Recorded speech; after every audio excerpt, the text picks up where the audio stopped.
আহারে আহারে, আমরা যে কবে সতর্ক হব এবং সাবধানতার সহিত চলাচল করব তা বুঝতে পারছি না। একটু অসাবধানতায় মানুষের জীবনটা কি পরিণত হতে পারে, এটা যদি কেউ চিন্তা করতো তাহলে হয়তো আমাদের দুর্ঘটনা থেকে অনেকটা এড়িয়ে চলা সম্ভব হতো। এই পথ দুর্ঘটনার জন্য অনেকাংশেই আমরা নিজেরাই দায়ী। ফুট ওভারব্রিজ থাকার পরেও আমরা অযথা রাস্তা পারাপার হই, সামান্য সময় বাঁচানোর জন্য আমরা এরূপ করি হয়তো ঠিকই, কিন্তু এই ফুট ওভারব্রিজের যে কার্যকারিতা, যে সুবিধা, এটা আমরা কেউ গ্রহণ করতে চাই না।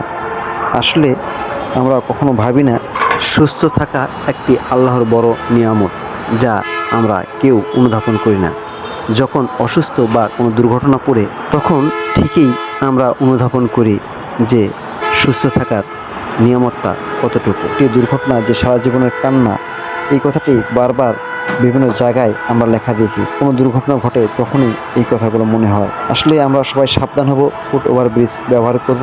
আসুন আমরা ফুট ওভারব্রিজ ব্যবহার করি এবং দুর্ঘটনা এড়িয়ে চলব। ধন্যবাদ সকলকে।